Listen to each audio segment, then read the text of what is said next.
money, dancing, money. Whoa, CEO. Hey. And we are back. I'm sorry for these random outbursts. We got a drunk member on the pod, bro. We've been having an intervention for the last 30 minutes. It has not worked. It has not worked. We've been trying to get him a bottle of water. He just gets bottles of wine. So the merch, baby. I know what it is, man. It's 3 bars with the slash against the middle, man. I know what it is. Don't ask why it's 3 bars. Don't ask what the slash is. Don't ask nothing about against the grain, man. We back with another segment. New Money Bees. Don't ask him why his name is New Money. Just know he acted brand new. Tell the people what we're talking about today, man. Yo, so we jumping into a conversation about giving back versus getting to the bag. Now, I want to know y'all thoughts on, the Black communities, specifically. You can talk about disenfranchised communities and all that. We're gonna talk about the Black community. What do y'all think? One, what do y'all think y'all like personal obligation is? Do y'all feel an obligation to give back, or do you feel like, man, I'm starting off at ground zero. I gotta keep building up. Why I gotta give back now? Or what do y'all feel about that? Nature, there's not an obligation for me to give back, but I think given the fact that I'm conscious of the needs within, society, I would like to give back, but I don't feel like I have to give back in a way. I don't know. It's a balance in that. So let me just kind of talk through this for a minute. I believe that everybody's internal compass is kind of set differently, and you giving back is going to be based off of that internal compass, right? Like you feel where I'm coming from? So, my obligation to give back is not necessarily coming from the people, external, but it's more internal within me. So there's an internal obligation due to, I guess, my certain belief system, opposed to niggas within the community, if that makes sense. I'm gonna say you have absolutely no obligation whatsoever to give back. Yikes! You have no obligation to give back. That East St. Louis, go ahead. That boy sound like a Republican. By definition, obligation means it is something that's mandated or you have to do. Ooh, mandated. By no idea are you obligated to. Now, like Nick alluded to, everybody has a different internal compass to where they may feel like they should or they have to.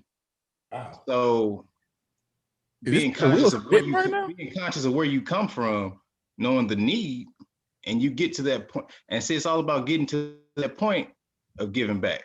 Like you can't take from something that you can't take from something that you don't have and give back. Wait. Is Will spitting? Like always. I disagree. Shockingly. Let's hear Dre disagrees? I did. Sorry, I know. I never disagree, right? I thought it was just me. No. I disagree with both Nick and Will, honestly. I feel like you have a more obligation to get back. Coming from a spiritual place, I think as spiritual... I see. Shut up. All right, you hear me talking.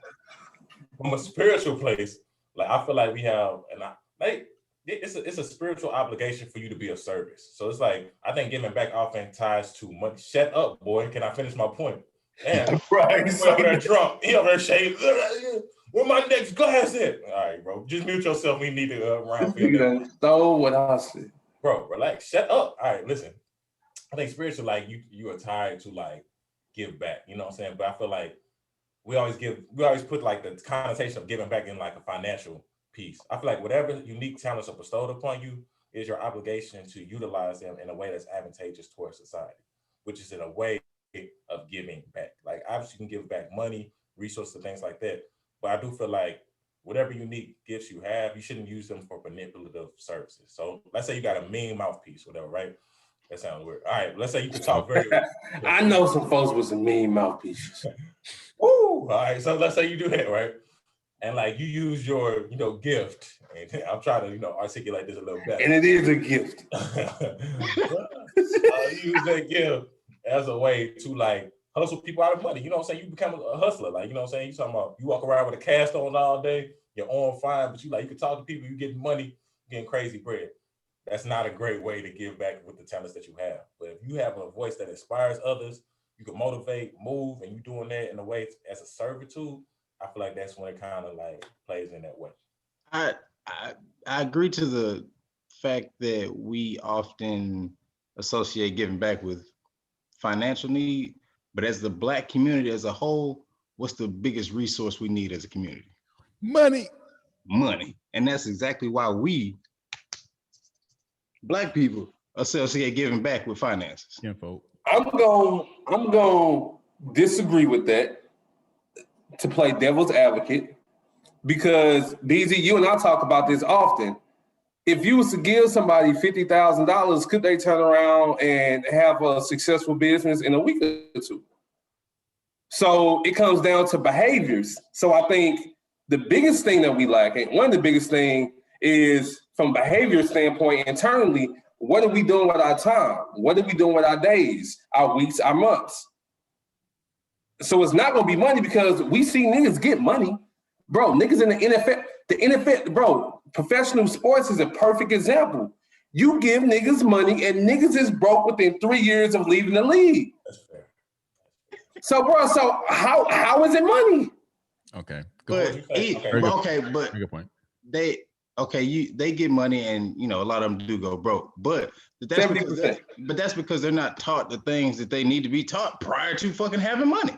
Behaviors, right? It is behaviors, but in school, they don't have the necessary fucking resources in inner city schools to be taught these things. But Is it the school's obligation to teach it, or is it the household obligation? If we sending their ass to school every day, what the fuck is they there for then? What the fuck are we doing as parents and as family members if we're not teaching them what the school is not? Oftentimes, and this is fucked up. Oftentimes in the U.S., most families spend time apart than they do together, with the parents being at work and kids being off doing school shit, whatever. You spend more time with your coworkers than you do with your family. I agree, 110%. And so look, I want to throw this disclaimer out there. I'm not saying that Black people don't need more money, more capital, and more access to capital. I'm not saying that, but I'm saying overall, just looking at it, it's a behavior thing.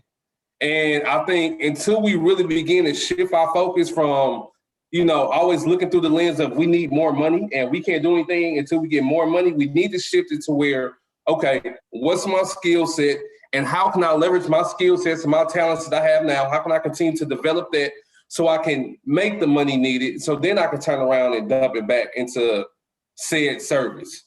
You know what I mean? So that's all I'm saying. I think we have like a philosophical debate right now, but I feel like it all makes sense if you put it in the proper context. Like we live in a marketplace where people skills, talents get bidded on by other people. So your value is pretty much deemed what's worthy of that is, Beyonce makes the money she makes because society thinks that she's worth that. You know what I'm saying? So we can't change what everybody thinks is valuable, but we also can't not have capital and try to help. You can't have the poor people helping the poor people. Otherwise, there's no growth in that. It's just like passing around the same dollar. Like, okay, I got $1, you need $1. And eventually the dollar got to get spent, and it's probably not getting spent with someone who has the same interest as you as far as your own community. But to Nick's point, you got to have an own self-interest of behavior to change so you can make it a step further, so you can at least show somebody, be an example of like, yo, let's take this next step this way, and you can get this direction in life. You take this step, you're going to keep going that step and keep passing around that same dollar. So it's like, I think we got to get to the bag. I mean, obviously, I think we got to get to the bag. And then, but we're not obligated. Like, I agree with Will's point. Like, we not obligated to give back because everyone has an opportunity to become more valuable, quote unquote, in society. I know it's against the spiritual, but your obligation, if you're doing a job for society and you're getting paid for it, that's you giving back already. Like, you already giving back. You're getting paid to give back to some degree. And if you want to give back extra, you got to have extra to give. How you gonna give back extra? You ain't got it. How you gonna give extra time? You ain't got. How you gonna give extra, emotion, energy? You ain't got. That speaks to Will's point as well, though, because like, you're not spending that much time with your family or household. So like, whose obligation it's kind of still there. And those who are working like 2 to 3 jobs or single parent households, they have time to be like, these are financial literacy cues. They're just focused on survival. So I think we talked about that as well. Like, how do you get to the bag versus survival? Like, one, you have to be content in your hierarchy of needs, meaning like your home is cool. Like, you know, we've all had instances. Well, I can't speak for everybody else, but there's been instances, and I'm pretty sure it's consistent with all of us, where the lights have been out. Where, you know, the lights didn't get paid, or maybe the heat didn't, you know, get paid, or whatever the case may be, or, you know, certain instances to where like your basic needs aren't being traditionally met. Yeah. So you're not too focused on like, oh, I need to leverage my talents to get into accounting so that, you know, I can get a reciprocal bag. You like, bro, how am I gonna eat tonight? We all had them moments where we ate sleep for night, you know, for the night. Like, hey, Get some water, nigga. Get some water. That tap water. And hey, tap water is fire in St. Louis. Fill you up. Trash everywhere. Yeah. The Best best water you ever water. taste. St. Louis.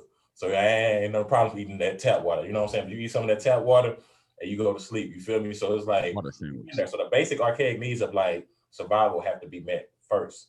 And then you start getting that self-enlightenment, and then that, you know, philosophical, like, man, it's more out there. Like, we didn't really get that concept of there being more out there until, and then correct me if I'm wrong, until we got to college. Now, y'all speak from y'all experience, but it's like everything that we were doing in St. Louis, everybody struggling, everybody going through it, is normalized. So like when we saw people in like college, and luckily Nick and I can speak to Nick and I's perspective. We went to West County, which is an affluent part of St. Louis. We saw people living crazy, like not good, crazy. Like the person at Emos, if you never had Emos, I'm sorry, it's just fire. But they son, their grandson actually went to Missouri State. He's went in one of my classes. I mean, not Missouri State. He was. And this boy had a dirt bike in his backyard. You know what I'm saying? Like arcade. Pulling up to school in the BMW. Pull up in a Benz. My mama wasn't even driving the BMW when I was Yeah, my fault. He pulled up in a Beamer, arcade room in the basement. No, bro, a refrigerator in the basement, bro. I ain't never seen that before, bro. We had a refrigerator in the basement, dog. We trying to keep one stock. Y'all got two refrigerators. I got an obligation for, bro. Crazy stuff. But it's like, luckily we were able to get some of that perspective. Like, man, there's money out here, dog. We could be getting to like people living like this. That could be normalized too. As much as we normalize struggle, we can normalize success as well. So, and that's why I think the biggest thing is like when you it's hard to do it, but that's why Nick's point is so important. Like it's a behavior, and somebody has to break the cycle for it to ever change in your family. Like somebody has to be like, yo, this is how we're gonna do it from now on. Somebody got to take that pain short term and think long term, even though like, yo, it's a struggle right now, but I see something bigger. And then you get those habits because honestly, man, we Black people, we have the highest rate of teen parenthood. We have the highest rate of single parent homes. We have the highest rank of low income jobs. So like you add all those things together, though, like it's not a recipe for success. So that means everybody wants to survive, and we all passing around the same dollars to live. But who's gonna like take that obligation to say, yo, I'm gonna do different for myself, so I can at least let me see what this is like over here. And like, okay, this is different. I gotta live a different way. And I'm living differently versus surviving. It's a sacrifice. It's I can't be a hyper consumer. I can't go into debt for school. Like, you know what I'm saying? Like I gotta change up how things are operating within me. That's to Nick's point, it's all about behavior. And somebody gotta change the behavior before they can the money won't help if you got the same behaviors. The money will not help, bro. So all right, real quick. So who invests in the Black community, or where is this resource supposed to come from besides the Black church? Like that's a great Black church. Like who besides really, the Black church? Because the Black church does a lot. For the who Black. Really invests in the community besides the Black church? I pose that question. Hey, look at Nick's face, y'all. Man. I'm assuming you got some type of rebuttal. Do you not believe that the Black church invests in the Black community? Nick? He drunk. I would say this. I would say the responsibility that the Black church holds to the community has not been up to par with their actual behaviors. I'm gonna say this because y'all niggas done took me there. Hey, Will left. Well, against the grain. Against the grain. I guess we're gonna keep rolling without Will. So this is how I feel. The church is phenomenal. It's fantastic. The ideal of church is phenomenal and fantastic. the actual action of a church. And what I've been seeing, like, for example, a lot of churches get paid through a lot of people don't know this, but a lot of churches get paid through the state when they set up a location in economically stricken community in the hoods. Folks don't know that, bro. They get money from the government going in there, bro. It's nothing but the paycheck. And then once they get that paycheck, they never reinvest that paycheck. And that's the issue that I have with the Black church or with any church. So it's not that church is bad. I feel like church is bad because it's not. But overall, the way they spend their funds is not conducive. And all they're doing is taking from the community without actually pouring back. Aside from, providing you with, scriptures. Scriptures is great. It's cool. I love scriptures. Help me get through some many days. I'm a counter. But bro, I'm gonna counter you because you said you said importance was behaviors, and you said that you can't really teach behaviors, right? So you can't. How can the church and you? Because I'm using your point against you. Nick said this, right? Nick said that money wasn't what we needed. He said we need behaviors. How can the church change your behaviors? Like they can. How can they change a person's behavior? They can tell you what not to do, what to do, but if somebody goes to church every single day and beat their wife at home, is that the church fault? Or is the person beating his wife fault? Come on, bro. Bro, you know damn well that it's the individual's fault. What I'm saying is financially, I feel like the church can give back more because they're getting so much revenue coming in and so little is being dispersed out. And people want to talk about overhead of the church. Well, bro, the biggest overhead is going to be the loan that they use to acquire the building. You know what I'm saying? But when you turn around and you got pastors living lavish, you know what I'm saying? When you got some of these mega pastors, these TD Jakes, these Joe Osteens, that are multi-millionaires. They business. But yet, they do business. Church is a business. Come on, bro. So what's more important? Doing business or being a pastoral leader? What's more important? They say both. What is your primary obligation? What's your primary role? If you're a pastor. They say both. It depends on which pastor you're speaking to. Yeah. It depends on where that person is as far. I feel like as going into business, like if a pastor writes a book and he makes money off the book, or he writes, I don't know what TD Jakes, they speak, they do a lot of different things that may not have nothing to do with the church revenue. I don't know their financials, so I don't know exactly, but I know they make a lot of money, like the Joel Osteen. The mega churches make a lot of money. But they also got probably some prominent members too who dropping in some bags as well. But I don't know how that stuff is redispersed. I don't know everything they have going on.